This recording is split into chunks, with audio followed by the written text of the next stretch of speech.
Bonjour à tous et bienvenue dans cette nouvelle vidéo de Automatic 1111 et aujourd'hui je vais vous présenter tous les paramètres de l'onglet Text to Image.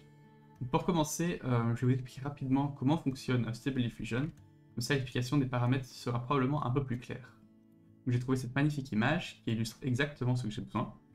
Donc en fait ce que fait Stable Diffusion, c'est qu'il prend en entrée une image remplie de bruit et à chaque étape il y a un algorithme qui essaie de prédire ce qui est du bruit dans l'image sur base du prompt qu'on lui a donné ou de l'image d'entrée qu'on lui a donnée. Et à chaque étape, il retire du coup une partie du bruit jusqu'à qu'on obtienne le résultat désiré. Et donc ce bruit, ça s'appelle un seed. Et chaque image bruitée de base a un numéro, et c'est ce numéro qu'on appelle le seed.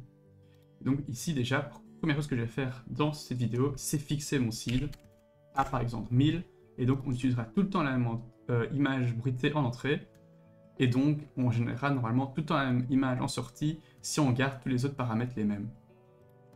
Donc voilà, commençons par générer une image avec le seed 1000, et je vais générer ceci.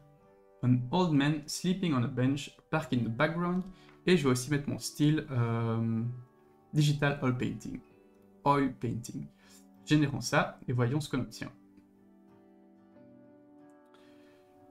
Donc voilà, on a déjà un bench, donc on appelle ça déjà un banc, dans un truc qui pourrait être un parc. C'est pas une trop mauvaise image, mais on n'a pas notre vieux monsieur et lui on le voudrait bien. Donc qu'est-ce qu'on pourrait faire pour obtenir un vieux monsieur? Première chose, c'est qu'on peut essayer d'ajouter du poids sur ces mots. Donc pour ce faire, on peut soit mettre ça en parenthèse et ajouter un poids. De base, le poids de chaque mot c'est 1. Par exemple, je mets 1.2. Tous ces mots deviennent plus importants et peut-être que maintenant on aura droit à un monsieur. Bon, le monsieur n'est pas sur le banc, mais il y a un monsieur. On peut essayer de monter encore un peu le poids. 4.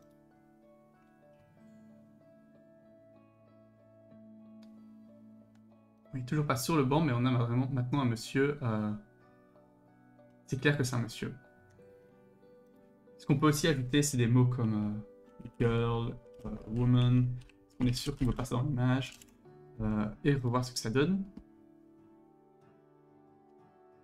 Ah, c'est vrai que ça l'a aidé à comprendre. Et donc peut-être que maintenant on peut diminuer ça.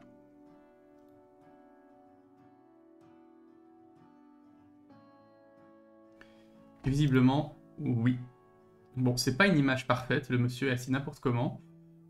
Et on a un drôle de bâtiment derrière. Donc je pourrais essayer de retirer Buildings Constructions.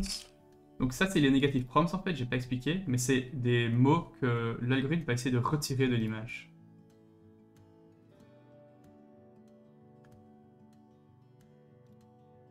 C'est déjà mieux, on a bien un homme sur un banc, mais c'est pas vraiment un parc. Et maintenant il y a un bridge.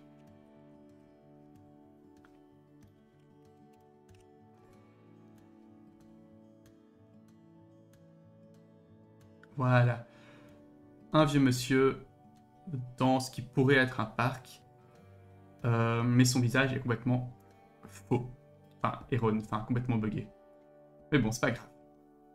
Première chose que je peux vous expliquer, c'est le sampling method. Et en fait, vous voyez qu'il y en a plein. Et c'est chaque fois des algorithmes qui se trouvent ici. Et donc c'est l'algorithme qui va prédire ce qui est du bruit dans l'image ou ce qui n'est pas du bruit, et ce qui va retirer du bruit à chaque étape. Et donc ils le font tous d'une façon différente, et donc chaque algorithme, chaque sampling method va générer une image différente. Par exemple, si j'utilise DeadDim, je génère une nouvelle image, elle sera complètement différente. En fait, elle est carrément mieux, je trouve. Et si j'utilise LMS, ce sera encore différent. Ah, elle ressemble plus fort à celle de... Ah, mais elle est buggée. Et donc, chaque méthode fait ça différemment. Vous pouvez choisir lequel vous préférez. Moi, souvent, j'utilise DeadDim et EulerA. Et je pense que c'est ce que la commu fait aussi. Mais du coup, vu que DeadDim a donné un bon résultat, on va rester sur DeadDim pour le moment. Ensuite, il y a les sampling steps.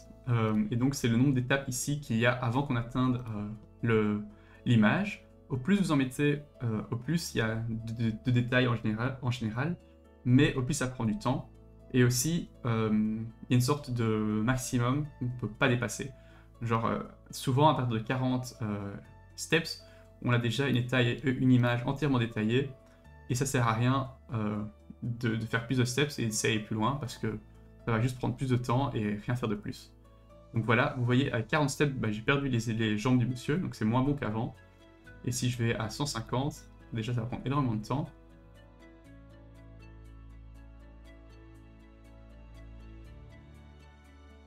Cette image est pas forcément mieux, enfin même je la trouve complètement nulle, comparée à celle qu'on avait quand on le faisait en 20 steps.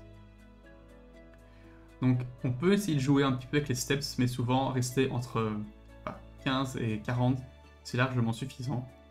Savoir que si on ne met pas assez, on obtient des images buggées, parce qu'il n'a encore rien. Ah, donc à partir de 7, on commence à avoir quelque chose pour ce cas-ci. Et donc à 9, on devrait avoir déjà des images qui commencent à être un peu cohérentes. Et donc retournons à 20, parce que c'est ce que je trouvais le mieux pour le moment. Et continuons. En fait, il n'y avait pas de jambes, mais bon, c'est pas grave. Ensuite, il y a le width et le high. Je crois que c'est assez clair ce que ça fait.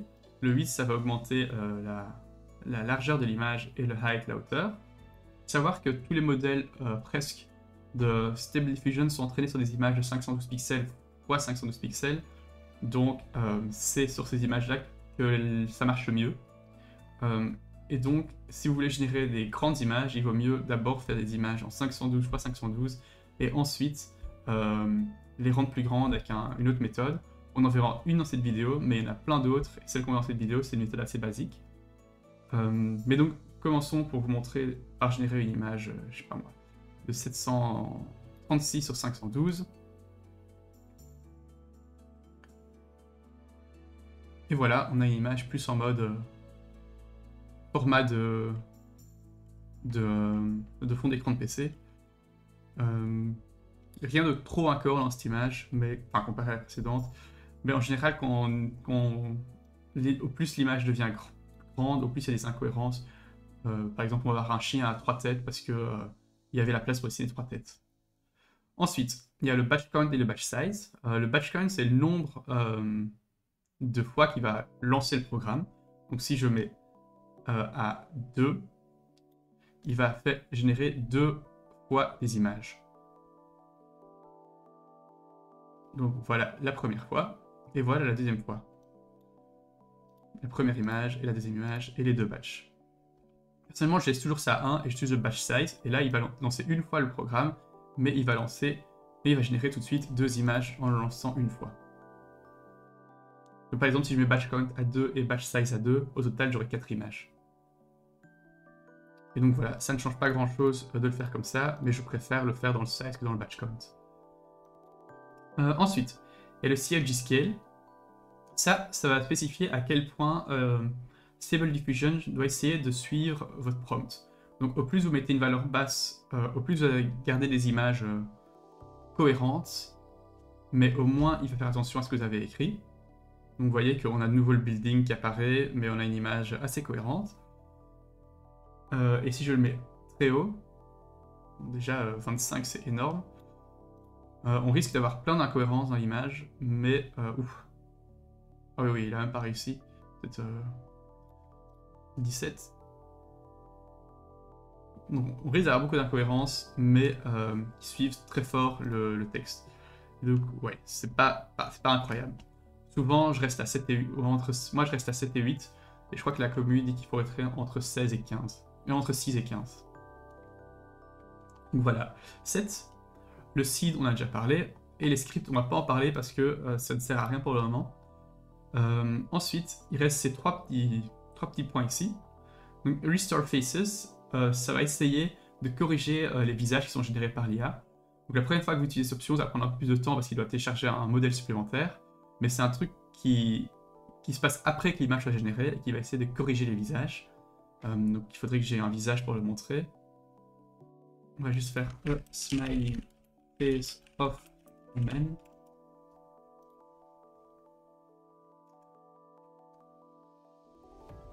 Voilà le visage de notre homme.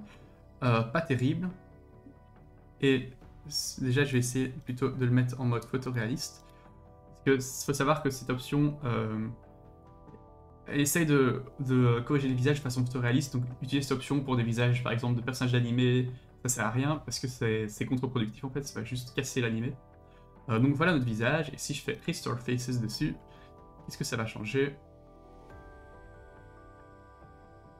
Voilà, donc on voit que la peau a un peu plus de texture, il n'y a plus le bug ici, et les yeux sont plus réalistes. En fait, le visage est carrément mieux avec cette option que sans ce cas-ci, mais c'est pas tout le temps le cas. Moi en général, je génère une fois avec, une fois sans, et je regarde ce qui me plaît le plus. Ici, c'était carrément mieux avec. Ensuite, on a l'option Tiling. Je vais tout de suite faire une génération avec, je crois que vous allez comprendre ce que ça fait avec l'exemple que ça va sortir. Oula, ouf, j'ai eu peur. Mais du coup, on va essayer un autre exemple parce que ça marche pas trop. On va mettre... allez, Leaves of... Big Leaves plutôt. Big Leaves of Plants. Ça, on n'a plus besoin. Et on génère. Et voilà. Et donc, en fait, ce que ça fait, ça va générer une image où le bas de l'image, il continue dans le haut de l'image. Donc, vous voyez la feuille, si je continue à dessiner, c'est la pointe ici. Et cette feuille-ci, c'est la pointe ici. Et donc, en fait, c'est pour générer des motifs ou des textures. Par exemple, pour un papier peint, ce serait très pratique. Mais je crois que c'est le plus utilisé dans le jeu vidéo pour générer des packs de textures et ce genre de trucs. Personnellement, je m'en sers jamais. Si jamais vous êtes dans le monde du jeu vidéo, je pense que c'est très pratique pour vous. Et ensuite, il y a le High-Res Fix. Et ça peut être utile parce que en fait, ça va permettre de générer des images plus grandes que 512 x 512. Donc, régénérons une image 100. Donc, Big Leaves of a Plant. Je sais pas pourquoi il y a une madame, mais c'est pas grave. On va cocher High-Res Fixes. On va utiliser un algorithme pour agrandir l'image sans trop perdre en qualité. Moi, j'aime bien, pour les personnages animés, utiliser un de ces deux-ci. Mais mon préféré pour les images photoréalistes, c'est celui-ci. Il faut mettre un nombre d'étapes que l'algorithme va utiliser pour augmenter l'image. Disons 20, c'est déjà beaucoup. Et puis, à quel point on va remettre du bruit entre chaque étape. Au plus vous changez ça, au plus vous aurez des détails, et au plus votre image risque de rester cohérente, mais au plus elle va changer. Donc il ne faut pas le mettre trop si vous aimez bien l'image que vous avez quand elle est petite. Et ensuite, à quel point vous voulez augmenter. Disons que je veux l'augmenter 2 fois, donc de 512 à 1024 en longueur et en largeur. Et on génère. Donc évidemment, ça va prendre un peu plus de temps que juste générer l'image, parce que d'abord il génère la petite image, et ensuite il l'agrandit.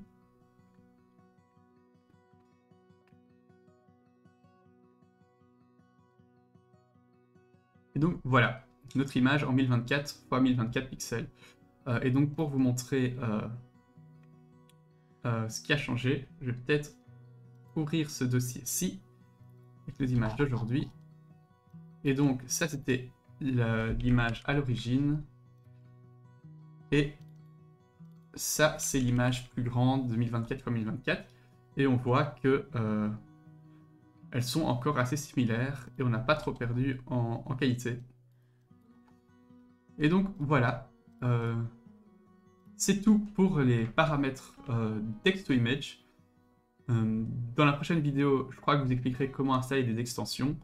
Et ensuite, ce sera la fin du chapitre 1. Et on passera au chapitre 2 où on recommencera à regarder l'onglet Image to Image qui permet vraiment de faire des trucs beaucoup plus complexes et contrôlés que juste utiliser le text to image.